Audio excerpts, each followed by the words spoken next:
commitment. And we'll get to that in a moment. Now, the one thing I just want to say, and Dean mentioned this outside, I think it's a really good point, is that I got good at doing sales in the one-on-one context. Meaning, in one conversation, what I love about the one-to-one sales is that you're just one conversation away from your next client, from your next payday, from your next check. It's mind-boggling to think about it, is that you just call one person up and in 1 hour get them to a place where they're excited. They're just turned on, ready to work with you and handing over cash in order to do it. That's amazing. Now, some of you might not be doing that one-to-one sales type of process. You might be doing more of like an online type of situation. And what's really important is that the same psychology applies, because whether you're selling one-on-one or selling one-to-many, guess what? You're still selling to humans, right? Anybody selling to robots? I don't think so. No. So the psychology, the human behavior, the practical psychologist that Tony talks about, it's necessary throughout. So I want you to listen and pay attention and really absorb this training that we're going to go through and this demonstration, because I'm going to demonstrate it for you, and really start to understand and see how that emotional journey plays out and how the clarity comes into this sort of focus, and ultimately, what is that process of getting people to step up and make that commitment. Sound good? You guys cool? You ready to do this thing? Awesome. Now, in the Mastermind Business Academy, the way we like to train sales is with role play. So what we're going to do is I'm going to call out a good friend of mine, and he is going to play the prospect. The prospect is the person that I am selling to. So guys, please put your hands together. Give a rock star welcome for my good friend and head of coaching operations here at Mastermind, Mr. Donnie Salazar. Give it up for Donnie! Woo! That was weak. Let's put you over here, right here. Oh, right here?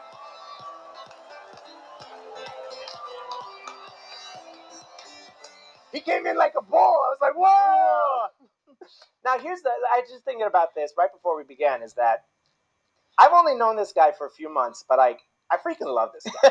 I really love this guy. And that's why role-playing with him is going to be so great, because when you're in that one-on-one context, if you're not feeling your heart, you got to slow down, you got to breathe, because you're thinking about yourself. You're not thinking about the other person. And I've experienced that so many times. And again, when you're in your head, you're dead. So my point of this what I'm trying to say here is that, again, whether you're one-on-one, one-to-many, everything that we're teaching you here this weekend applies. It's about putting your attention on Donnie, on the prospect, on who it is that you want to serve, and having that presence. Good? Say good. Drop it in the chat for me. Say good. Good. All right. Good. All right, great. So we're going to get into Act 1. Now, Act 1 has 3 components. The first component is building rapport. Now, what is rapport? Drop it in the chat for me. What's rapport? Anybody know what's rapport, Donnie? It's I'm trying to explain to you, but it's basically us just building trust with each other. Yes, love it. Trust is a great word. I looked it up, and one of the definitions I saw was a foundation for cooperation. A foundation for cooperation. I like to think of rapport. It's like, you ever see what is it, Top Gun? Yeah. These jets that are flying, and then they can't land to fuel up, and so the tanker has to meet them in air and catch up to them, right, and match their speed in order to make that connection. That's how I think of rapport. So I'm going to give a demonstration of what rapport looks like, and you tell me, we're going to play a little game, and this is called right or wrong, all right? So you tell me, is this the right way to build rapport or the wrong way? Let's say I walk up and I say, hey, Donnie. Hey. How you doing? It's good to see you. Oh, my God, I'm so excited. Is that a good way to build rapport, yes or no? What do you think? Drop it in. No, of course not. Why? Why? Because I'm not matching his energy. People are different, right? There's people that are really excited, I'm kind of excited right now, and there's people my friend Donnie over here, who he's a ninja, so he plays it a little more low key. So when I'm seeing Donnie, I want to match his energy. Let's try that one more time. Hey, Donnie. Hey, babe. How's it going? It's good. Cool, man. Ready to have a sales conversation today? I think so, yeah. Okay, let's do a role play. All right. You see the difference? So we're just creating a connection. We're establishing the groundwork for influence, the same influence that KK talked about earlier. Good? Ready to move on to number 2? Drop a number 2 for me in the chat. All right. So here's what I love. This is called creating context. We must create context for the conversation because this is what is leadership-based sales. Just like the example KK gave of the doctor. When you walk into a doctor's office, the doctor has what? Has a process, right? And because of that process, you feel like, okay, this is professional. Like my wife, she's watching, she's going to kill me later. But sometimes when she has a headache, she just needs a doctor to say, you're okay, and she feels okay. Does that make sense? That makes sense. Yeah, we all need that. I love you, babe. So here's what I'm going to do. I'm going to lay the context for the conversation. I'll say something like, Donnie, I'm so excited to have this conversation. I don't call it a sales call. I say maybe like, we're going to have a clarity session. We're going to dive into what it is that you want, what it is that might be standing in your way. Based on that, I may make an offer. I may talk about how I work with clients. But again, I don't know until we get to that point. Is that cool? That's cool. All right. My only request is that if I do decide to make an offer, let's just come to a clear decision. Let's get some clarity as to whether or not we're a fit. Is that okay? Can we agree to that? Yes, we can. Okay, awesome. That's what I call setting the context of the conversation. Any questions or? No. That's pretty good? That's pretty good. All right, ready to go. All right, guys, that's it. We're going to just move on through this. You guys ready for number 3? Now, number three is actually the most important of Act 1 because that is where this discovery process begins. Again, let's go back to the game. What did I call it? True or false? Right or wrong? Right or wrong. Right or wrong. Let's go back to right or wrong. The wrong way, I'll just give you the answer for sake of time. The wrong way to do sales is to just come in and be like, somebody that should probably buy my program, I'm just going to say a lot of things and get this person to buy. That's the wrong way, right? I don't even have to really demonstrate it. I mean, that's just not how you sell. Now, if you remember, KK was saying, it's a conversation. Your job is to do what? Guys? You want to listen, right? You got to listen. That's right, Pam. You got to listen. So I'm going to ask questions. That's why it's a discovery because I don't know. I don't know if we're a fit. I don't know. I have to ask some questions. So I'm going to ask a bunch of questions first to uncover information. And again, if this person is like, Donnie's like, yeah, I want to start a business selling cigarettes to kids. I'm going to be like, hey, I don't think we're a fit. That's not my jam, man. Sorry. Now, the other thing is I'm going to ask questions to get to that place of emotion. Now, anybody think that Einstein was a pretty bright individual? You guys think Einstein was a pretty bright guy? What did he say about solving a problem with the same mind that created it? He said, you can't. Yeah? You can't solve a problem with the same mind that created it, which is why if Donnie's coming to me for help, your clients are coming to you for support, Janelle, Kim. They're coming to you for help. They're stuck. And your job is to serve them and get them unstuck. So we got to get them out of that funk, out of those thought patterns that have led them to where we are, yes? So what are the 2 questions that I can ask? It's going to get him out of his head into his heart. Anybody know? Drop it in the chat for me. What are 2 questions? 2 main questions.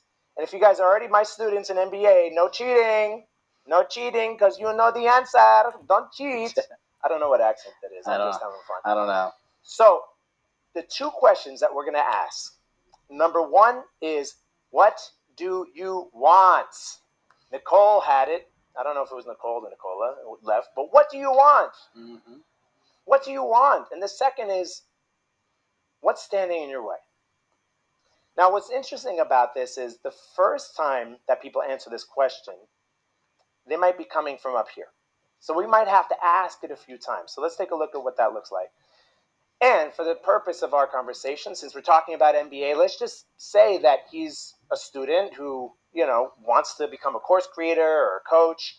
And I work for Mastermind, and so I'm talking about MBA. It's just what's, Hey, sounds right. Right, front of mind. All right, so Donnie, so tell me, what is it that you're looking for? I want to be a coach. I want to be able to help short people learn how to climb a ladder safely. Okay. hear that. Yeah. All right. I thought it was short people who want to slam dunk for a living. But, okay, climb a ladder. There you go. Safely climb ladders. Yeah. Okay, got it. So why do you want that? There's a lot of short people in the world, and they need ladders to reach the top shelf in their cupboard, and sometimes they fall off. Yeah. They need to be safe with that. Now, here's where it's very difficult because I just want to laugh my ass off.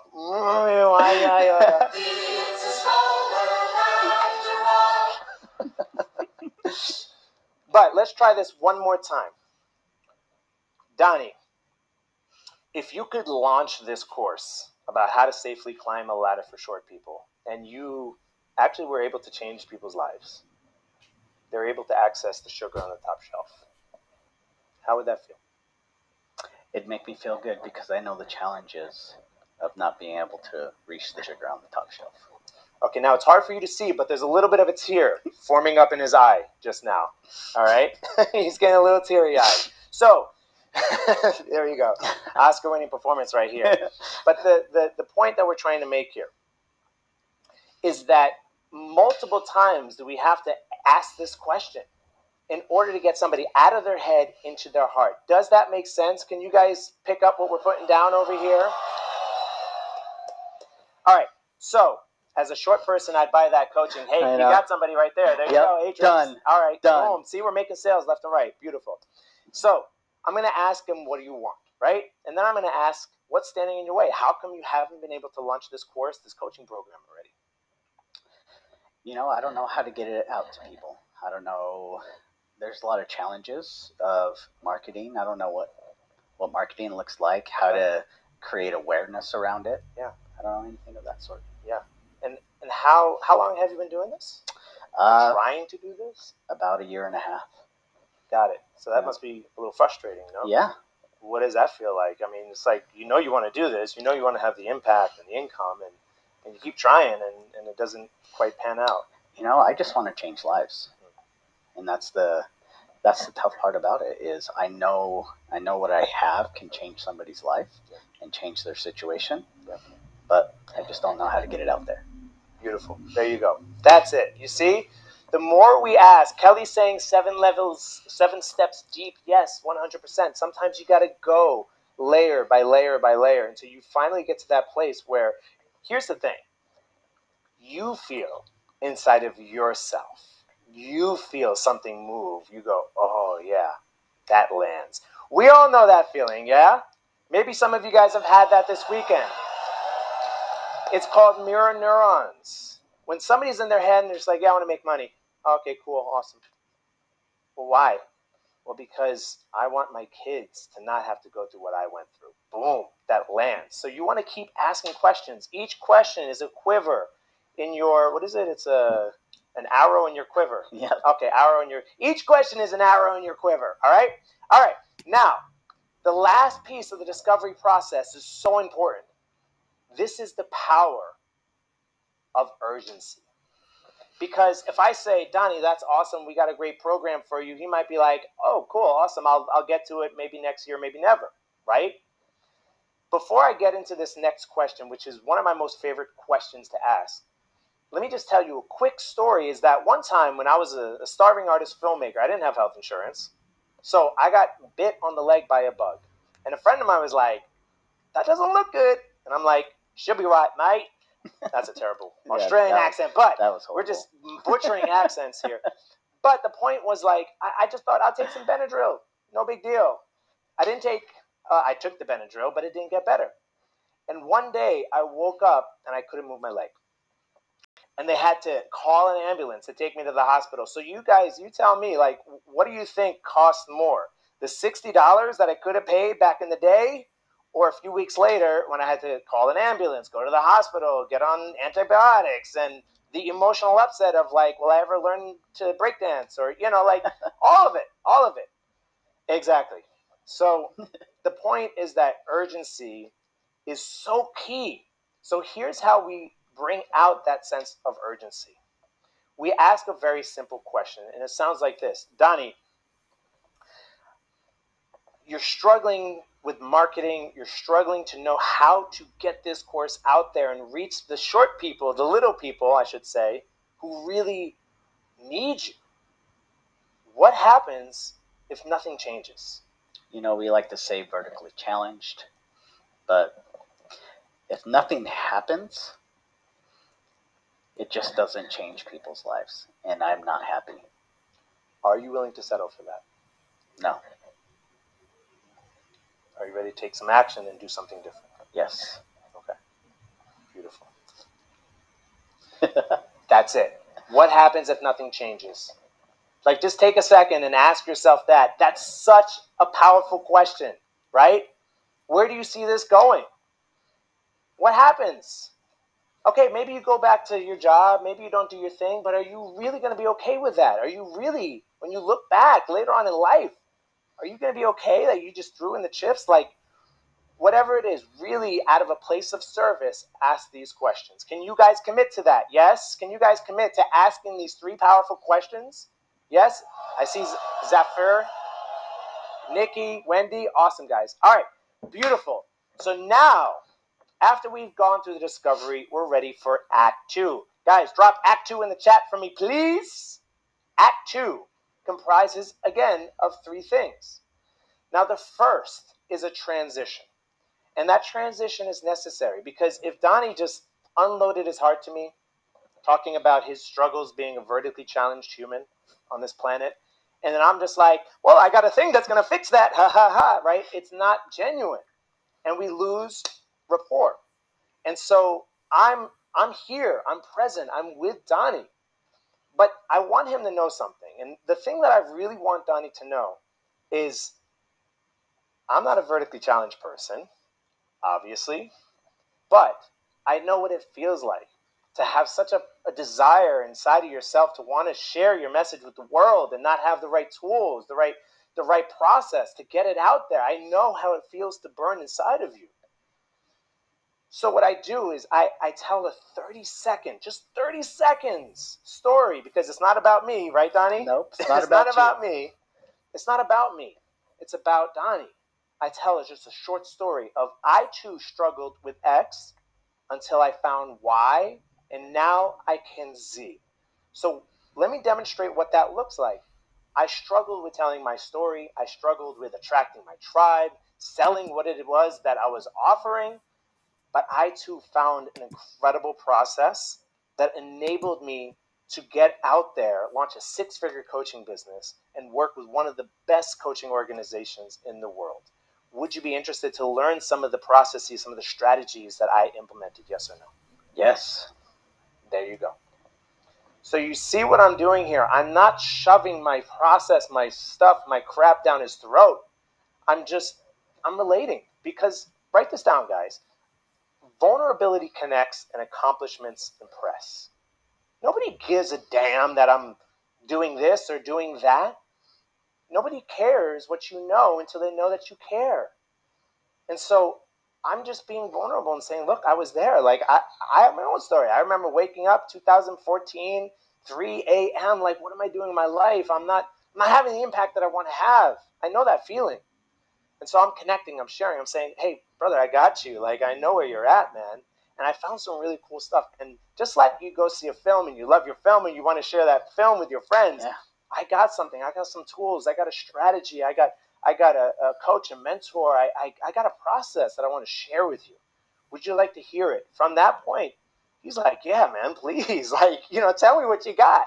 Does that make sense? Drop a yes in the chat for me, please, so I know that you guys are with me. Awesome. Beautiful.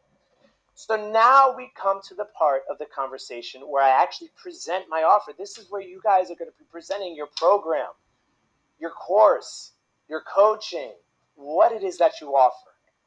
And the danger here is to get on a pedestal, get on like Home Shopping Network and do a whole pitch. Nobody wants to be pitched. We just spent like a half an hour building this rapport and this like powerful connection, this vibe that we got. And if I just stand up here, I'm not going to climb up. But don't do that. You thought I did. Yeah, you thought I was about to. Close. All right. I was going to pull you down. Yeah. So you need a ladder though. Ha! So anyway, so if I just start pitching for like an hour, I'm going to lose them. So two things that is really important is, one, I'm going to keep it conversational. I'm going to share the features of my program, but I'm going to share it in a conversational style where after every single feature, I'm going to check in like, hey, does that resonate? Do you have any questions about that? Can you see how you can benefit from that? Yes or no?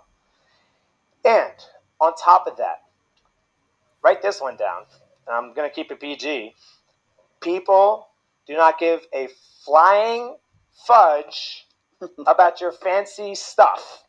You can imagine the R-rated version. They don't. People do not give a flying, you know what, about your fancy stuff. They want what? What do people want? What do people want? They want what they want. They want what they want. They want what they want. Right? Right, Robert? Dominique? Joseph? Yep.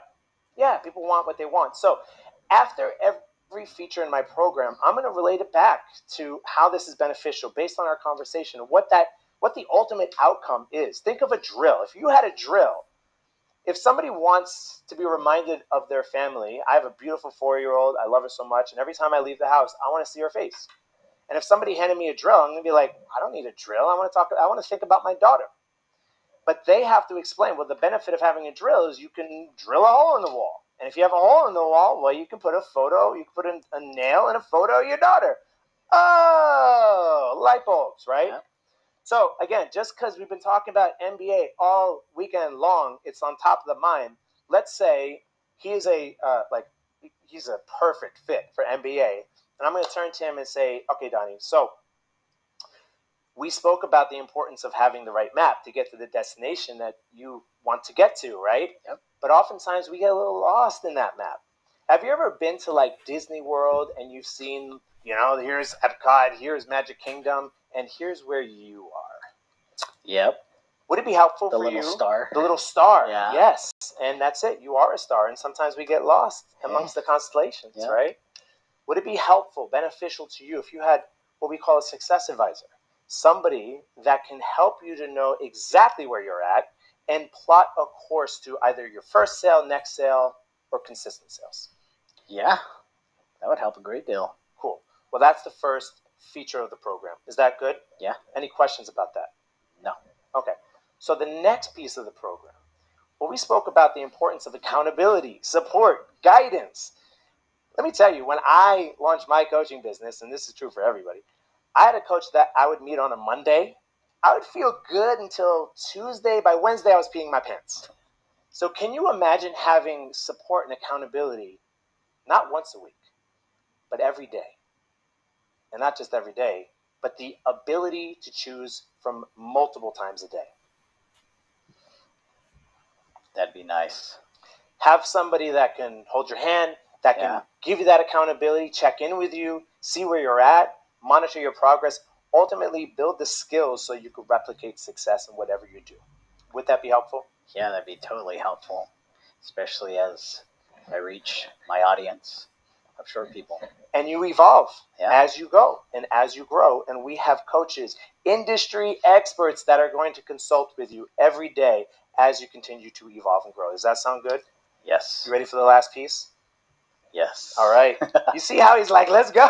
He's getting there, right? Do you see that? Do you see how that's so much better than just saying, okay, well, you need this and you need that and you need it. It's like, dude, man, I know you're from New York, but like, come on, bro. Come on, man, back it up. So that's how I present any program. Again, it could be weight loss, it could be relationships, is you think about what are the 3 things or the 5 things and how do I break it down in a way that makes sense and that feels good. And then at the end of that, I might say something like, okay, Donnie, we just went through it all. Map, guide, tools, everything that you need. Let me ask you a question. On a scale from 1 to 10, 1 being this is the dumbest thing you ever heard and you can't wait to get the hell out of this conversation, and 10 is like, oh my God, sign me up now. What do you feel? Where do you feel like you're at? I feel like I'm an 8.5. 8.5. Okay, what would get you to a 9 or a 10? Knowing that I have somebody that can help me with the process. Okay, so if we can make sure that you have that, would you say, oh my God, yes, this is a 10, let's go? Yes. Okay. Now, what did I do just there? Drop it in the chat for me, guys. And first off, you guys are doing great. I know this is a lot. I know this might be a fire hose. And we're almost there. I know we're like, Nicole's saying, sold them. Sold him. Sold them. Bing! We're almost there. Act 3 is actually the easiest act if you could just get through Act 1 and 2. But what I'm doing here is I'm just testing. I'm testing the temperature. I'm checking his forehead. He's got a little bit of a fever. He's feeling a little hot and bothered, right? No, I'm really just trying to get a sense like, hey, does this process resonate? Because if they're like, I'm like a 3, I'll be like, really? Like, let's talk about that. Like, I'm not going to tell you the price of my program if you think that the program's not a fit for you. Like, what's the point? It's a mute conversation, Yep. right? So we have to really establish, are we a fit? This is why Act 2 is all about clarity. Everybody drop clarity in the chat for me, please. Por favor. That means please in Spanish. Oh, yeah. I got to learn that. He's the only Mexican who doesn't speak Spanish. Hi! Okay. All right. Beautiful. So let's say, just for the sake, we'll do objection afterwards, but let's just say he's like, I'm a 10 out of 10. I'm going to be like, awesome. The only thing to talk about right now is what? What do we have to talk about? I already talked about the program. He already told me everything that I need to know about him. What's the last thing that we got to talk about? What do you think it is? Ruth has it. Sabine has it. All of you guys got it. Yes. Mm-hmm. The money conversation. The money conversation. So one last time, guys. Right or wrong? Let's play right or wrong. Awesome. I'm glad we're a fit for each other. I'm glad you're excited about this program. It's 5,000. Well, it's 10,000, but actually, maybe I'll do it for 5. You know what? I'll just do it for free. You'll be my first client. It'll be great. Sold. That's wrong. Now, a lot of people, Stephen, I see you laughing, but hey, I wouldn't make fun of it if it's not true. A lot of people are so scared about the money conversation. Like, let's just get honest, guys. Like, who here is like, I'm all good until the talk about money, and then it starts to get a little awkward. Let me get some hands in the air if that's you. Let's just be absolutely honest. Let's be freaking honest. Yeah, look, here's the thing. It's like a first date. It's only awkward if you make it awkward, right? They're picking up on your energy. And so you're the guide here. And so you're going to be confident. And here's what I want you guys to do is every single night, I want you to go to the mirror and I want you to say your name. I want you to say your program and say what you charge.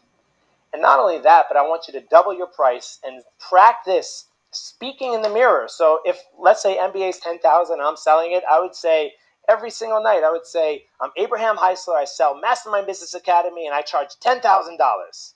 And I'm going to wire my brain so that when I say it's only $10,000, I'm going to be like, dude, you're getting a break, man.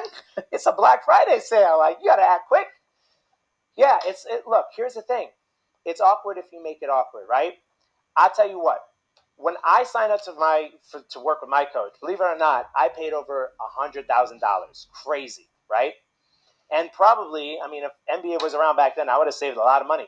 So I'll say something like, look, let's have a conversation. Let's create a container. Let's be playful. Let's be fun about it. Let's talk about money. Is that cool? That's cool. Let's talk about money, baby. Let's talk about you and me.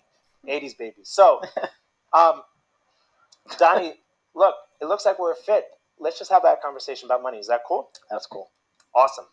Just for context, when I signed up to work with a coach, I paid over $100,000. Now, that's not what I'm charging you here.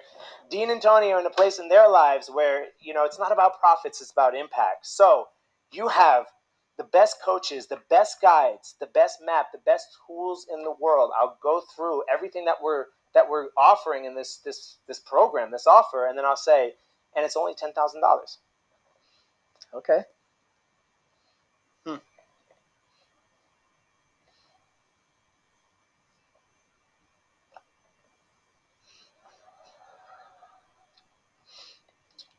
So what did I just do? After I dropped the price, what did I do? So Daisy's saying awkward. Yes. Actually, here's the beautiful thing. Dropping your price, it's awkward if you make it awkward. What happens after that is entirely about saying yes, about your clients, the people that you're going to serve, saying yes to themselves. That's what this boils down to. And fortunately, I mean, we could teach classes upon classes on objection handling, but you had one of the best trainers in the world this morning. Guys, give it up for Barry. Give it up for Barry Baumgartner. Like, I'm just going to demonstrate it because she gave a master class on what are objections, how do you handle them. The first thing I'm going to say is, tell me more. I'm going to isolate the objection. Wait, is there anything else, or is it really just that? And then we're going to coach, and that's it. So let's just demonstrate one time. And this is what you were saying before about how much one-on-one support, right? Yep. Okay, so let's say I drop the price, and then you ask the question, how much one-on-one support do you guys have? Okay, so you're asking about one-on-one support. Is that the only question you have? Is that the only thing that's stopping you from being an absolute yes to this thing? Yes. Okay. I just want to make sure that I have somebody to talk to. Tell me more. Did you have an experience in the past where you got some coaching and you felt a little bit neglected, or what? Yeah, actually, I signed up for a program that promised one thing and then didn't deliver, and I just wanted to make sure how much support do I have. Understandably. Yeah, I totally get that. Thank you for sharing that. Okay. Now, let me just ask one quick question. If you knew that you were going to get all the support that you absolutely needed and more, would you be an absolute yes? Is this the only thing stopping you from being an absolute yes? Okay, got it. So let me ask you a question. At Mastermind, we believe in the power of the collectivity. If you really think about what you're asking yourself, it's not about one-on-one attention. It's about, am I going to get attention? Right? Yeah. Am I going to get the love, the support that I truly need? Well, here's what I truly believe. And here's what we believe at Mastermind, is that for where you're at in your journey, 1,000%. When you get to the point where you're building 6-7 figure funnels, you might need a consultant, a high-level consultant to come in and work with you for a day or two. But then you're paying like 20, 30, 40, 50 grand. When I signed up for my coach, I paid 100 grand to meet with her once a week and have that one-on-one support. Would you rather pay $100,000 to meet with somebody once a week to have that one-on-one support, or meet with a consultant who in just 5 minutes can answer every single question that you have and give you the power, the certainty that you need to move the needle forward in your business? Well, obviously I don't want to pay $100,000. So, but I love the support. The support will, as long as I have the support, I'm moving forward. And if I can guarantee that you're going to feel seen, heard, and your questions answered, is this something that you are ready to do? Yes. All right. Because it's all about the little people. Just trying to help the little people. Never forget the little people. Is onboarding. You don't want to leave them hanging, right? We just took Donnie on this incredible, powerful, empowering journey. And it's almost like Baby and Dirty Dancing. I want to lift him up. I want to keep him lifted up, because nobody leaves Baby in a corner, right? So, before getting off the call, I'm gonna give next steps. We're gonna schedule the first session. We're going to, I'm gonna give him whatever materials he needs, get him onboarded. Now, the last thing is that there's something called buyer's remorse. What's buyer's remorse? Anybody know? Drop it in the chat for me. What is buyer's remorse? Buyer's remorse is when you go outside of your comfort zone and you sign up for something, and the next morning you wake up and you go, oh my God, what did I just do? You start freaking out. And so in order to serve and support people, Donnie, in that situation, I'll ask one final question. I'll say, hey, Donnie, why is this the best decision for you? I want you to tell me. I want you to enroll me. I want you to write it down, tattoo it on your arm, so when you wake up next morning with that vulnerability hangover and you realize, oh my God, I just made this commitment to myself and now I actually have to follow through, you have something there to support you. Because my favorite definition of commitment is the follow through long after the mood in which you set the commitment wears off. So the last question that I want you guys to ask your prospects is, why is this the right decision for you? And with that, you have your sales conversation. Cool? Good? Now, to take us home, first off, I'm curious, what's the biggest takeaway? Let's just drop one word. What's the biggest takeaway that you got from this entire process? What did you get here? Say, boom. Somebody said boom. Somebody said great.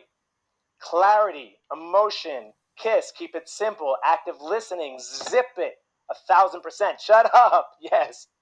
Awesome. Keep it quiet. Here's the thing, guys. I was not always good at this. I fumbled. I sucked, but I kept practicing. I kept putting myself out there. And in time, I was able to develop the skills necessary to go from sales avoidant to sales empowered. And I know you guys can too. So guys, give it up for yourselves. Give it up for yourselves for doing the work, showing up for yourself,